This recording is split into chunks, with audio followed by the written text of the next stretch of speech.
आजको हाम्रो टपिक छ आचरण। आज हामी कर्मचारीहरूको के कस्तो आचरणहरू हुनुपर्छ यसै सम्बन्धी टपिकमा चर्चा गर्छौँ।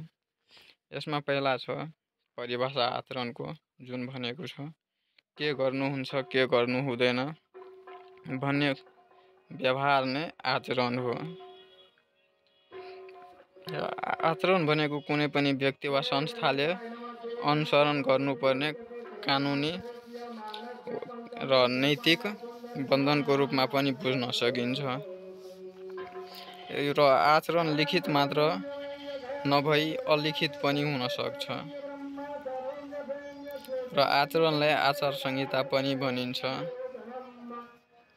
र आचरणले कर्मचारीहरूलाई अनुशासित, संयमित, आज्ञाकारी, सदाचारी, इमानदारी, वस्तुनिष्ठ र निष्पक्ष बनाउन संगठनप्रति समर्पित र जवाफदेही हुनमा मद्दत गर्दछ। र यसमा के गर्नुहुन्छ के गर्नु हुँदैन, के गरेमा कर्मचारीलाई दण्ड सजाय हुन सक्छ भन्ने पक्षहरूलाई पनि समेटेको हुन्छ आचरण निर्माण गर्दा। र कुनै पनि नियम संगठनको निश्चित नियम र पद्धतिहरू हुन्छ र त्यो संगठनले त्यो नियम र पद्धतिहरूलाई अनुसरण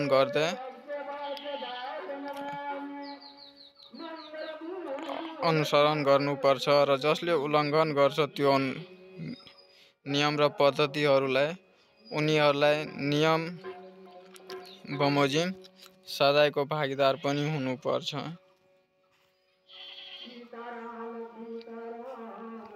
यदि कुनै पनि व्यक्तिले यहाँ केही परिभाषाहरू बजाइरहेको छ त्यो तपाईहरू पढ्दै गर्नुहोला, नोट बनाउँदै गर्नुहोला। सबै लेख्नु पर्दैन, एक्जाममा कुनै एक दुईटा लेखे पुगिहाल्छ। र यहाँ केही आचरणभित्र केही विषयहरू पर्छन् जुन यहाँ रहेको छ। देशको मूल कानुन, यस अन्तर्गतका संगठनप्रति निष्ठावान रहनु। र अर्को छ इमानदारी, निष्पक्षता, स्वच्छता, एकाग्रता कायम गर्नु। अर्को छ राजनीतिक तटस्थता। अर्को छ सार्वजनिक सूचनाको संरक्षण र गोपनीयता। र अन्तमा छ सेवाग्राही प्रतिको सम्मान व्यवहार। यी विषयहरू नै आचरण अन्तर्गत पर्दछ। र यहाँ छ नेपालको कर्मचारी प्रशासनमा आचरण। नेपालको कर्मचारी प्रशासनमा कस्तो आचरणहरू रहेको छ त्यो सम्बन्धी केही दिएको छ बुदाहरू, जुनमा पहिला छ पद तथा अधिकारको सदुपयोग। कुनै पनि कर्मचारीले आफ्नो पद र अधिकारको सही उपयोग गर्नु पर्यो। पारदर्शी र जवाफदेही व्यवहार। अब सबैले बुझ्ने देख्ने खालको कुनै र आफ्नो कामप्रति पूर्ण निष्ठावान भई आफ्नो कामको आफै जिम्मेवारी लिने गरी व्यवहार गर्नु पर्यो। कानुनको परिपालन। अब कानुन सबै कुनै पनि संगठनमा काम गर्ने कर्मचारीले आफ्नो आचरणमा उल्लेखित नियम कानुनहरूको पालना गर्नु पर्यो। राजनीतिक तटस्थता हुनु पर्यो। समय परिपालन र नियमितता। समयमा सधैँ आउनु पर्यो र नियमित आउनु पर्यो। आज्ञा पालन। आफूभन्दा ठुला कर्मचारीहरूले दिएको आज्ञाहरूको पालन गर्नु पर्यो। सेवा र पदीय आचरण। आफूले दिनुपर्ने सेवाहरू जुन पदमा छ त्यो सेवाहरू मर्यादित व्यवहारमा दिने हो। अर्को छ मर्यादित व्यवहार। कसैसँग नराम्रो व्यवहार नगर्ने। सम्पत्तिको विवरण दिनुपर्छ। दान, उपहार वा चन्दा सापटी कसैसँग लिनु भएन। र सेवाग्राहीप्रति शिष्ट व्यवहार गर्नु पर्यो।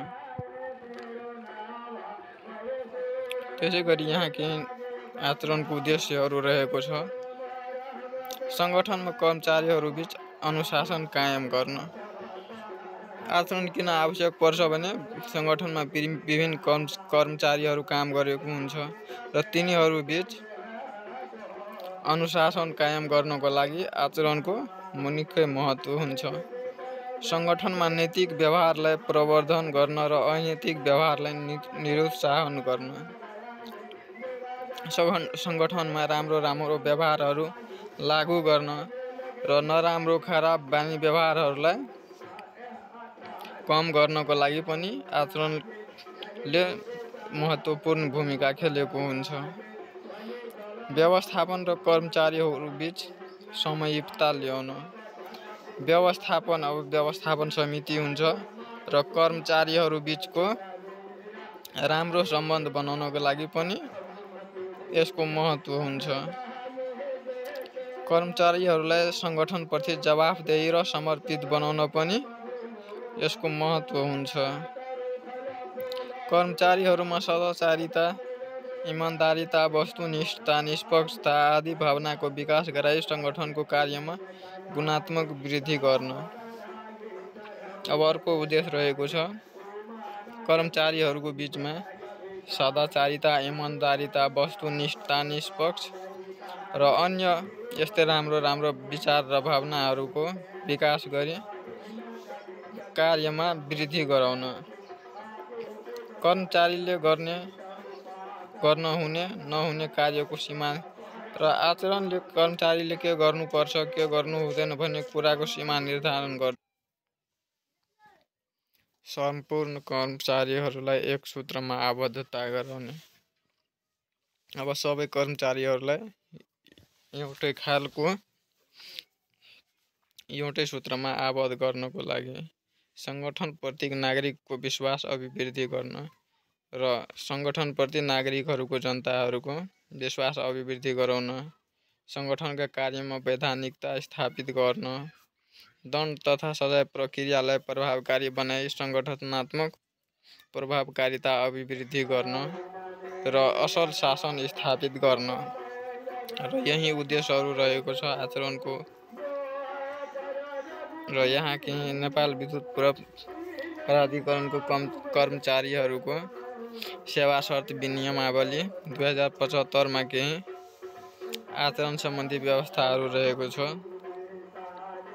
जुन नेपाल विद्युत प्राधिकरणको परिच्छेद 13 को विनियम 125 देखि विनियम 142 सम्म आचरण सम्बन्धी व्यवस्थाहरू रहेको छ, जसमा केही बुदाहरू यहाँ रहेको छ, जस्तै दान, उपहार वा कुनै आर्थिक सहायता कसैसँग लिनु हुने नहुने र व्यापार व्यवसाय वा नोकरी गर्न नहुने र लिखित वा समाचार प्रकाशन गर्नमा प्रतिबन्ध। आम सञ्चार माध्यम र अदालतसँगको सम्बन्ध यहाँ व्याख्या गरिएको छ, तपाईहरु पढ्नुहोला। र अझै समयको पालना गर्नुपर्नु, सधैँ उपस्थित हुनु पर्यो र राजनीतिमा भाग लिनु भएन र निर्वाचनमा पनि भाग लिन पाउँदैन, प्रदर्शन र हडताल गर्न पाउँदैन।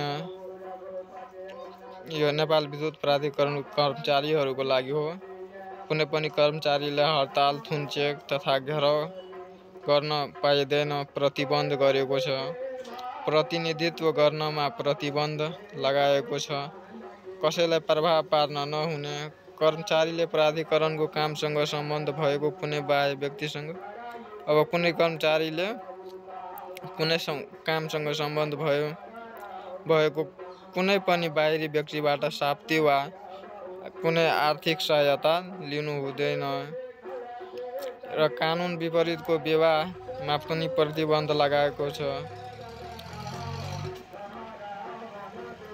र कर्मचारीले प्राधिकरणको पूर्व स्वीकृति बिना कुनै पनि पेशागत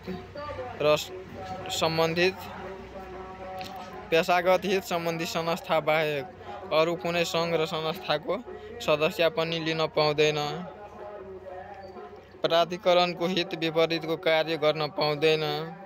प्रत्येक कर्मचारीले प्रत्येक आर्थिक वर्ष सम्पत्ति विवरण पेश गर्नुपर्छ र कर्मचारीले स्थायी आवास अनुमति अब कुनै अर्को देशहरूको पिआर ग्रिन कार्डहरू के हुन्छ जस्तै त्योहरू पनि लिन पाउँदैन र यहाँ केही रहेको छ सार्वजनिक निकायमा आचरण र अनुशासनको सम्बन्धमा रहेका समस्याहरू। यो तपाईहरु आफैले पढ्नु होला, नत्र भिडियो एकदम ठुलो भइहाल्छ। त्यस्तै संगठनमा कर्मचारीहरूका आचरण र अनुशासनका सम्बन्धी व्यवस्थाको प्रभावकारिताका लागुको सुझाव रहेको छ। यो पनि तपाईहरु आफैले पढ्नु होला। र यतिकै थियो आजको भिडियोमा।